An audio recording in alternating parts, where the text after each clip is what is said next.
नमस्कार। जय श्री राम। जय सनातन संस्कृति। जय भारत।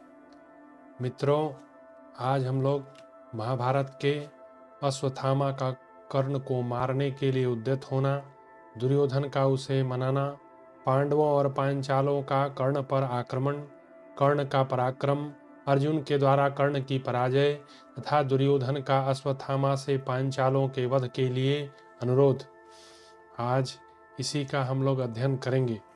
संजय कहते हैं, राजन, इस प्रकार अपने मामा के प्रति सूत पुत्र कर्ण को कटु वचन सुनाते देख अश्वत्थामा बड़े वेग से तलवार उठाकर तुरंत कर्ण पर टूट पड़ा। जैसे सिंह मतवाले हाथी पर झपटता है, उसी प्रकार अत्यंत क्रोध में भरे हुए द्रोण कुमार अश्वत्थामा ने क्रूराज दुर्योधन के देखते देखते कर्ण पर आक्रमण किया। अश्वत्थामा ने कहा, दुर्बुद्धि नराधम, मेरे मामा संपूर्ण जगत के श्रेष्ठ धनुर्धर एवं सूरवीर हैं। ये अर्जुन के सच्चे गुणों का बखान कर रहे थे, तो भी तू द्वेषवश अपनी सूरता की डींग हांगता हुआ घमंड में आकर आज युद्ध में किसी को कुछ न समझता हुआ जो इन्हें फटकार रहा है, इसका क्या कारण है? आगे अश्वत्थामा बोला, जब युद्ध स्थल में गांडीवधारी अर्जुन ने तुझे परास्त करके तेरे देखते देखते जयद्रथ को मार डाला था, उस समय तेरा पराक्रम कहाँ था? तेरे वे अस्त्र शस्त्र कहाँ चले गए थे? सूताधम, जिन्होंने सम्रांगण में पहले साक्षात महादेव जी के साथ युद्ध किया है, उन्हें केवल मनोरथों द्वारा जीतने की तू व्यर्थ इच्छा प्रकट कर रहा है। दुर्बुद्धि सूत, जो संपूर्ण शस्त्रधारियों में श्रेष्ठ है तथा श्री कृष्ण के साथ रहने पर जिन्हें इंद्र सहित संपूर्ण देवता और असुर भी जीतने में समर्थ नहीं है, उन्हीं लोक के एकमात्र अपराजित वीर अर्जुन को जीतने के लिए इन राजाओं सहित तेरी क्या शक्ति है? दुर्बुद्धि नराधम कर्ण, तू देख खड़ा रह दुर्मते, मैं अभी तेरा सिर धड़ से उतार लेता हूँ। संजय कहते हैं, राजन, इस प्रकार वेग पूर्वक उठे हुए अश्वत्थामा को महातेजस्वी स्वयं राजा दुर्योधन तथा मनुष्यों में श्रेष्ठ कृपाचार्य ने रोका। कर्ण बोला, कुरुश्रेष्ठ, यह दुर्बुद्धि एवं नीच ब्राह्मण बड़ा सूरवीर बनता है और युद्ध की श्लाघा रखता है। तुम इसे छोड़ दो, आज यह मेरे पराक्रम का सामना करे। अश्वत्थामा ने कहा, दुर्बुद्धि सूत पुत्रा, हम लोग तेरे इस अपराध को क्षमा करते हैं। तेरे इस बढ़े हुए घमंड का नाश अर्जुन करेंगे। दुर्योधन बोला, दूसरों को मान देने वाले अश्वत्थामा, प्रसन्न हो, तुम्हें क्षमा करना चाहिए। सूतपुत्र कर्ण, तुम्हें किसी प्रकार भी क्रोध करना उचित नहीं है। द्विश्रेष्ठ, तुम पर कर्ण पर तथा कृपाचार्य, द्रोणाचार्य, मदराज, शल्य और शकुनी पर महान कार्यभार रखा गया है। तुम प्रसन्न हो। ब्राह्मण, ये सामने राधा पुत्र कर्ण के साथ युद्ध की अभिलाषा रखकर समस्त पांडव सैनिक सब ओर से ललकारते आ रहे हैं। संजय कहते हैं, महाराज, राजा दुर्योधन के मनाने पर क्रोध के वेग से युक्त महामना अश्वत्थामा शांत एवं प्रसन्न हो गया। राजेंद्र, तत्पश्चात सौम्य स्वभाव के कारण शीघ्र ही मृदुता आ जाने से महामना कृपाचार्य भी शांत हो गए और इस प्रकार बोले। कृपाचार्य ने कहा, दुर्बुद्धि सूत पुत्र, हम लोग तो तेरे इस अपराध को क्षमा कर देते हैं, परंतु अर्जुन तेरे इस बढ़े हुए घमंड का अवश्य नाश करेंगे। संजय कहते हैं, राजन, तदंतर वे यशस्वी पांडव और पांचाल एक साथ होकर गर्जन तर्जन करते हुए चारों ओर से कर्ण पर चढ़ाए। रथियों में श्रेष्ठ पराक्रमी एवं तेज यशस्वी वीर कर्ण भी देवताओं से घिरे हुए इंद्र के समान प्रधान कौरव वीरों से घिरकर अपने बाहुबल का भरोसा करके धनुष उठाकर युद्ध के लिए खड़ा हो गया। महाराज, तदनंतर कर्ण का पांडवों के साथ भीषण युद्ध आरंभ हुआ, जो सिंहनाद से सुशोभित हो रहा था।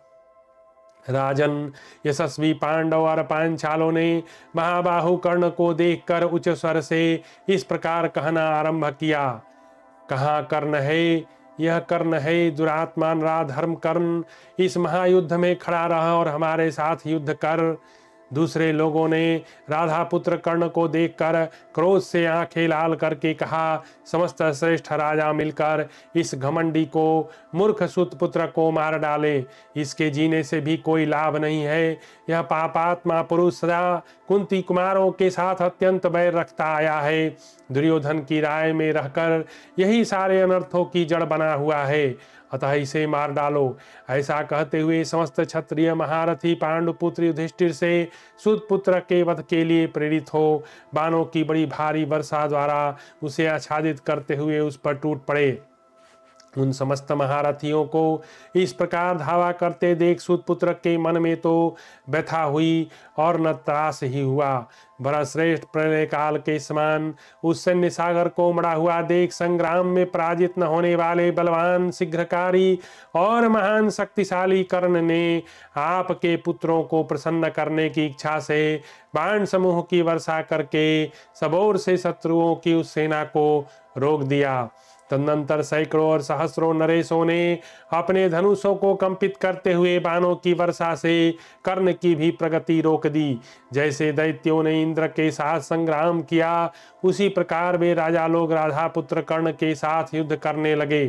प्रभो, राजाओं द्वारा की हुई इस बाण वर्षा को कर्ण ने बाणों की बड़ी भारी वृष्टि करके सब ओर बिखेर दिया। जैसे देवासुर संग्राम में दानवों के साथ इंद्र का युद्ध हुआ था उसी प्रकार घात प्रतिघात की इच्छा वाले राजाओं द्वारा कर्ण का वह बड़ा भयंकर युद्ध हो रहा था। वहां हमने सूतपुत्र कर्ण की अद्भुत फुर्ती देखी जिससे सब ओर से प्रयत्न करने पर भी शत्रु पक्ष के योद्धा उस युद्ध स्थल में कर्ण को काबू में नहीं कर पा रहे थे। राजाओं ने उन बाण समूहों का निवारण करके महारथी राधा पुत्र कर्ण ने उनके रथ के जुओं ईसादंड छत्रों ध्वजाओं तथा घोड़ों पर अपने नाम खुदे हुए भयंकर बाणों का प्रहार किया। तत्पश्चात कर्ण के बाणों से पीड़ित हो और व्याकुल हुए राजा लोग सर्दी से कष्ट पाने वाली गायों के समान चक्कर काटने लगे। कर्ण के बाणों की चोट खाकर मरने वाले घोड़ों हाथियों और रथियों के झुंड हमने वहां देखे थे। राजन, युद्ध में पीठ न दिखाने वाले सूरवीरों के कट कट कर गिरे हुए मस्तकों और भुजाओं को वहां की सारी भूमि सब ओर से पट गई थी। कुछ लोग हम मारे गए थे, कुछ मारे जा रहे थे और कुछ लोग सब और पीड़ा करके कराह रहे थे। इससे वह युद्ध स्थल यमपुरी के समान भयंकर प्रतीत होता था। उस समय राजा दुर्योधन ने कर्ण का पराक्रम देख अश्वत्थामा के पास पहुंचकर यह बात कही। दुर्योधन बोला, रणभूमि में वह कवचधारी कर्ण समस्त राजाओं के साथ अकेला युद्ध कर रहा है। देखो, कर्ण के बाणों से पीड़ित हुई यह पांडव सेना कार्तिकेय के द्वारा नष्ट की हुई असुर वाहिनी के समान भाग रही है। बुद्धिमान कर्ण के द्वारा रणभूमि में पराजित हुई इस सेना को देखकर सुतपुत्र का वध करने की इच्छा से ये अर्जुन आगे बढ़े जा रहे हैं। अतः हम लोगों के देखते देखते युद्ध में पांडुपुत्र अर्जुन जैसे भी महारथी सुतपुत्र को न मार सके वैसी नीति से काम लो। तब दैत्य सेना पर आक्रमण करने वाले इंद्र के समान अर्जुन को कौरव सेना की ओर से आते देख अश्वत्थामा, कृपाचार्य, शल्य और महारथी कृतवर्मा सुतपुत्र की रक्षा करने की इच्छा से अर्जुन का सामना करने के लिए आगे बढ़े। राजेंद्र, उस समय वृत्रासुर पर चढ़ाई करने वाले इंद्र के समान पांचालों से घिरे हुए अर्जुन ने भी कर्ण पर धावा किया।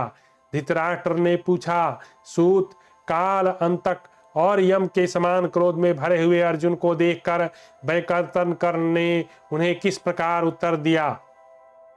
महारथी कर्ण सदा ही अर्जुन के साथ स्पर्धा रखता था और युद्ध में अत्यंत भयंकर अर्जुन को पराजित करने का विश्वास प्रकट करता था। संजय उस समय अपने सदा के अत्यंत बैरी अर्जुन को सहसा सामने पाकर सूर्यपुत्र कर्ण ने उन्हें किस प्रकार उत्तर देने का निश्चय किया। संजय ने कहा, राजन, जैसे एक हाथी को आते देख दूसरा हाथी उसका सामना करने के लिए आगे बढ़े, उसी प्रकार पांडुपुत्र धनंजय को आगे आते देख कर्ण बिना किसी घबराहट के युद्ध में उनका सामना करने के लिए आगे बढ़ा। वेग से आते हुए वैकर्तन कर्ण को अर्जुन ने अपने सीधे जाने वाले बाणों से आच्छादित कर दिया और कर्ण ने भी अर्जुन को अपने बाणों से ढक दिया। पांडुपुत्र अर्जुन ने पुनः अपने बाणों के जाल से कर्ण को आच्छादित कर दिया। तब क्रोध में भरे हुए कर्ण ने 3 बाणों से अर्जुन को बींध डाला। शत्रुओं को संताप देने वाले महाबली अर्जुन कर्ण की स्फूर्ति को न सह सके। उन्होंने सूतपुत्र कर्ण को शिला पर तेज किए हुए स्वच्छ अग्रभाग वाले 300 बाण मारे। इसके सिवा कुपित हुए पराक्रमी एवं बलवान अर्जुन ने हंसते हुए से एक नराच नामक बाण के द्वारा कर्ण की बाईं भुजा के अग्रभाग में चोट पहुंचाई। उस बाण से घायल हुए कर्ण के हाथ से धनुष छूटकर गिर पड़ा। फिर आधे निवेश में ही उस महाबली वीर ने पुनः वह धनुष लेकर सिद्धस्थ योद्धाओं की भांति बाण समूहों की वर्षा करके अर्जुन को ढक दिया। भारत सूतपुत्रा द्वारा की हुई उस बाण वर्षा को अर्जुन ने मुस्कुराते हुए से बाणों की वृष्टि करके नष्ट कर दिया। राजन, वे दोनों महाधनुर्धर वीर आघात का प्रतिघात करने की इच्छा से परस्पर बाणों की वर्षा करके एक दूसरे को आच्छादित करने लगे।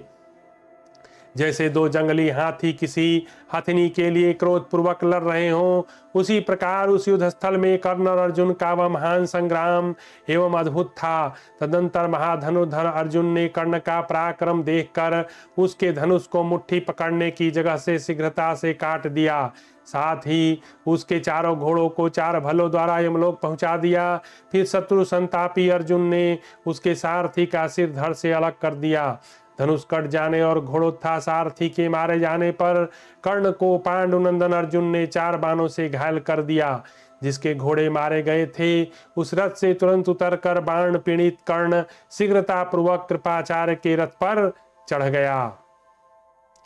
अर्जुन के बाण समूहों से पीड़ित और व्याप्त होकर वह कांटों से भरे हुए शाही के समान जान पड़ता था। अपने प्राण बचाने के लिए कर्ण कृपाचार्य के रथ पर जा बैठा। भरत श्रेष्ठ राधा पुत्र कर्ण को पराजित हुआ देख आपके सैनिक अर्जुन के बाणों से पीड़ित हो दसों दिशाओं में भाग चले। नरेश्वर, उन्हें भागते देख राजा दुर्योधन ने लौटाया और उस समय उनसे यह बात कही, क्षत्रिय शिरोमणि सूरवीरों, ठहरो, तुम्हारे भागने की कोई आवश्यकता नहीं। मैं स्वयं अभी अर्जुन का वध करने के लिए युद्ध भूमि में चलता हूँ। मैं पांचालों और सोमको सहित कुंती कुमारों का वध करूंगा। आज गांडीवधारी अर्जुन के साथ युद्ध करते समय कुंती के सभी पुत्र प्रलय काल में काल के समान मेरा पराक्रम देखेंगे। आज सम्रांगण में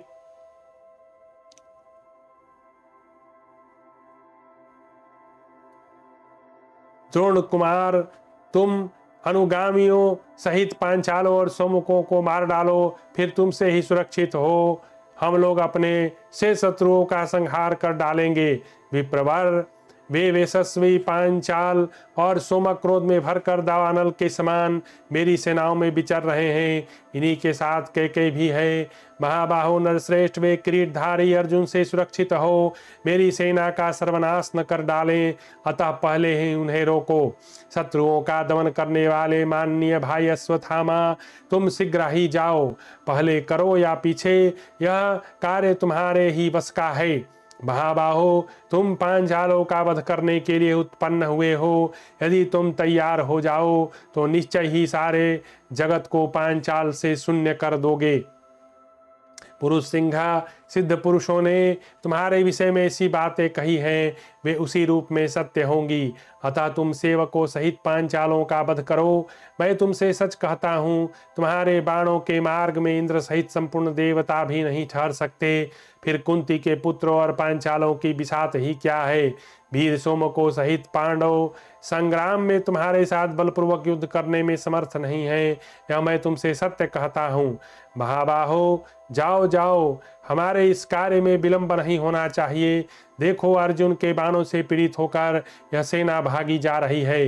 दूसरों को मान देने वाले महाबाहो वीर, तुम अपने दिव्य तेज से पांचालों और पांडवों का निग्रह करने में समर्थ हो।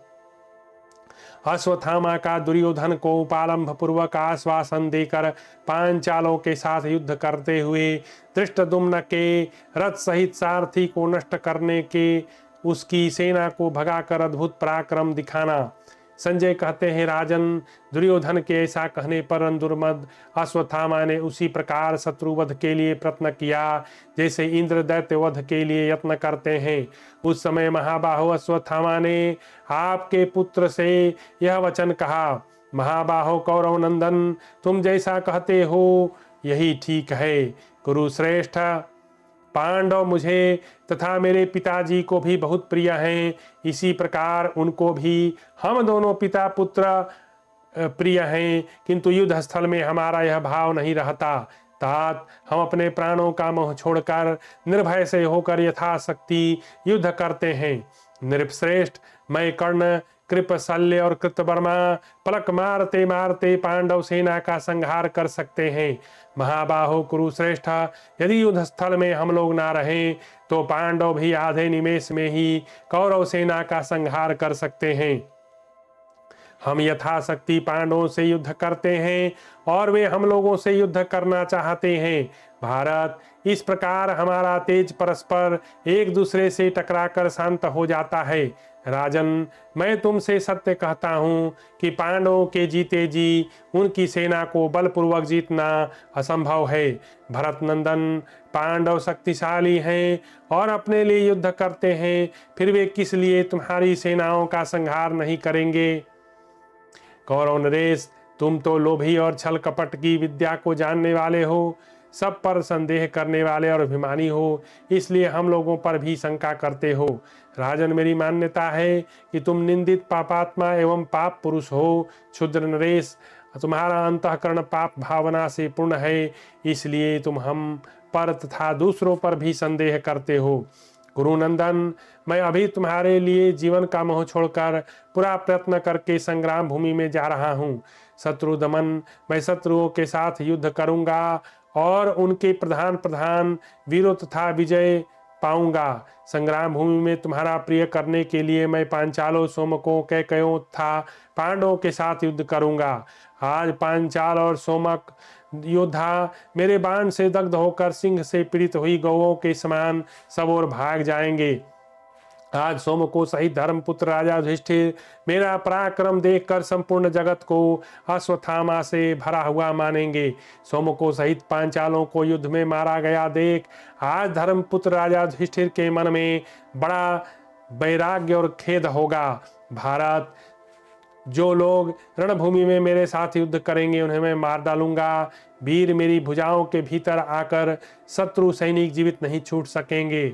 आपके पुत्र दुर्योधन से ऐसा कहकर महाबाहु अश्वत्थामा समस्त धनुर्धरों को त्रास देता हुआ युद्ध के लिए शत्रुओं के सामने डट गया। प्राणियों में श्रेष्ठ अश्वत्थामा आपके पुत्रों का प्रिय करना चाहता था। तदंतर गौतमी नंदन अश्वत्थामा ने कैकेयी सहित पांचालों के साथ महारथियों, अब सब लोग मिलकर मेरे शरीर पर प्रहार करो और अपनी अस्त्र संचालन की फुर्ती दिखाते हुए सुस्थिर होकर युद्ध करो। महाराज, अश्वत्थामा से ऐसा कहने पर वे सभी वीर उसके ऊपर उसी प्रकार अस्त्र शस्त्रों की वर्षा करने लगे जैसे मेघ पर्वत पर पानी बरसाते हैं। प्रभु, द्रोण कुमार ने उनके उन बाणों को नष्ट करके उनमें से 10 वीरों को पांडवों और धृष्टद्युम्न के सामने ही मार गिराया। सम्रांगण में मारे जाते हुए पांचाल और सोमको द्रोणपुत्र अश्वत्थामा को छोड़कर 10 दिशाओं में भाग गए।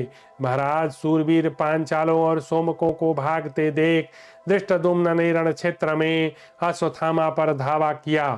तदनंतर सुवर्ण चित्रित सजल जलधर के समान गंभीर घोष करने वाले तथा युद्ध से कभी पीठ न दिखाने वाले 100 रथों एवं सूरवीर हाथियों से घिरे हुए पांचाल राजकुमार महारथी धृष्टद्युम्न ने अपने योद्धाओं को मारा गया देख द्रोण कुमार अश्वत्थामा से इस प्रकार कहा, खोटी बुद्धि वाले आचार्य पुत्र, दूसरों को मारने से तुम्हें क्या लाभ।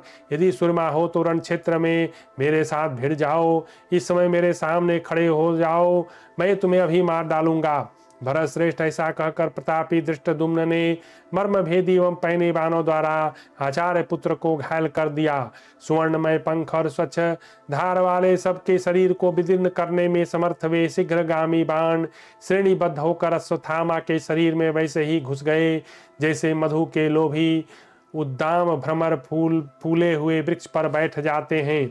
उन बाणों से अत्यंत घायल होकर मानी द्रोण कुमार पैरों से कुचले गए सर्प के समान अत्यंत कुपित हो उठा और हाथ में बाण लेकर संभ्रम रहित होकर इस प्रकार बोला, धृष्टद्युम्न, स्थिर होकर 2 घड़ी और प्रतीक्षा कर लो, तब तक मैं तुम्हें अपने पैने बाणों द्वारा यमलोक भेज देता हूँ।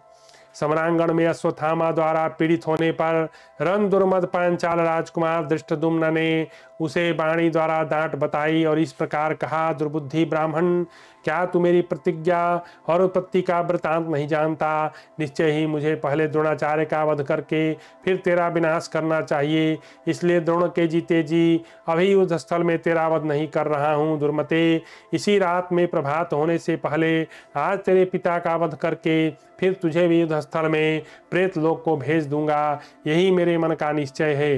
कुंती के पुत्रों के प्रति जो तेरा द्वेष भाव और कौरवों के प्रति जो भक्ति भाव है, उसे स्थिर होकर दिखा। तू जीते जी मेरे हाथ से छुटकारा नहीं पा सकेगा। जो ब्राह्मणत्व का परित्याग करके क्षत्रिय धर्म में तत्पर हो, जैसा कि मनुष्य में अधम तू है, वह सब हम लोगों के लिए बद्ध है। द्रुपद कुमार के इस प्रकार कठोर वचन कहने पर श्रेष्ठ अश्वत्थामा को बड़ा क्रोध हुआ और उसने कहा, अरे खड़ा रह, खड़ा रह। उसने धृष्टद्युम्न की ओर इस प्रकार देखा मानो अपने नेत्रों से तेज से दग्ध कर डालेगा। साथ ही सर्प की भांति फुफकारते हुए अश्वत्थामा ने उन्हें अपने बाणों द्वारा ढक दिया। नृपश्रेष्ठ, सम्रांगण में अश्वत्थामा के द्वारा आच्छादित होने पर भी समस्त पांचाल सेनाओं से घिरे हुए महारथी महाबाहु धृष्टद्युम्न कंपित नहीं हुए। उन्होंने अपने बल पराक्रम का आश्रय लेकर अश्वत्थामा पर नाना प्रकार के बाणों का प्रहार किया। वे दोनों महाधनुधर वीर अमरस में भरकर एक दूसरे पर चारों ओर से बाणों की वर्षा करते और उन बाण समूहों द्वारा परस्पर पीड़ा देते हुए प्राणों की बाजी लगाकर रणभूमि में डटे रहे। अश्वत्थामा और धृष्टद्युम्न के इस घोर एवं भयानक युद्ध को देखकर सिद्धचारण तथा वायुचारी गरुड़ आदि ने उसकी भूरी भूरी प्रशंसा की। वे दोनों अपने बाणों समूह के आकाश और दिशाओं को भरते हुए उनके द्वारा महान अंधकार की सृष्टि करके अलक्ष्य होकर युद्ध करते रहे। उस रण क्षेत्र में धनुष को मंडलाकार करके वे दोनों नृत्य सा कर रहे थे। एक दूसरे के लिए वध के लिए प्रयत्नशील होकर समस्त प्राणियों के लिए भयंकर बन गए थे। वे महाबाहो वीर सम्रांगण में समस्त श्रेष्ठ योद्धाओं द्वारा हजारों बार प्रशंसित होते हुए शीघ्रता पूर्वक और सुंदर ढंग से विचित्र युद्ध कर रहे थे। वन में लड़ने वाले दो जंगली हाथियों के समान उन दोनों को युद्ध में जागरूक देखकर दोनों सेनाओं में तुमुल हर्षनाद छा गया। सब ओर सिंहनाद होने लगा, सैनिक शंख ध्वनि करने लगे तथा सैकड़ों एवं सहस्रों प्रकार के रणवाद्य बजने लगे। कायरों का भय बढ़ाने वाले उस तुमुल संग्राम में 2 घड़ी तक उन दोनों का समान रूप से युद्ध चलता रहा। महाराज, तदनंतर द्रोण कुमार ने महामना धृष्टद्युम्न के ध्वज धनुष छत्र दोनों पार्श्व रक्षक सारथी तथा चारों घोड़ों को नष्ट करके उस युद्ध में बड़े वेग से धावा किया। अनंत आत्म बल से संपन्न अश्वत्थामा ने झुकी हुई गांठ वाले सैकड़ों और सहस्रों बाणों द्वारा उन समस्त पांचालों को दूर भगा दिया। भरतश्रेष्ठ युद्ध स्थल में इंद्र के समान अश्वत्थामा के इस महान कर्म को देखकर पांडव सेना व्यथित हो उठी। महारथी द्रोण कुमार ने पहले 100 बाणों से 100 पांचाल योद्धाओं का वध करके फिर 3 पैने बाणों से उनके महारथियों को भी मार गिराया और धृष्टद्युम्न तथा अर्जुन के देखते देखते वहां जो बहुसंख्यक पांचाल योद्धा खड़े थे उन सब को नष्ट कर दिया। समर भूमि में मारे जाते हुए पांचाल और संजय सैनिक अश्वत्थामा को छोड़कर चल दिए। उनके रथ और ध्वजा नष्ट भ्रष्ट होकर बिखर गए। इस प्रकार रणभूमि में शत्रुओं को जीतकर महारथी द्रोणपुत्र वर्षा काल के मेघ के समान जोर जोर से गर्जना करने लगा। जैसे प्रलय काल में अग्निदेव संपूर्ण भूतों को भस्म करने के लिए प्रकाशित होते हैं, उसी प्रकार अश्वत्थामा वहां बहुसंख्यक सूरवीरों का वध करके सुशोभित हो रहा था। जैसे देवराज इंद्र शत्रुओं का संहार करके सुशोभित होते हैं, उसी प्रकार प्रतापी द्रोणपुत्र अश्वत्थामा संग्राम में सहस्रों शत्रु समूहों को परास्त करके कौरवों द्वारा पूजित एवं प्रशंसित होता हुआ बड़ी भारी शोभा पा रहा था। इसका अगला अध्याय है भीमसेन और अर्जुन का पराक्रम और कौरव सेना का पलायन। इसको हम लोग बाद में पढ़ेंगे। आज हम कथा यहीं समाप्त करते हैं। आप सभी लोगों का बहुत बहुत धन्यवाद।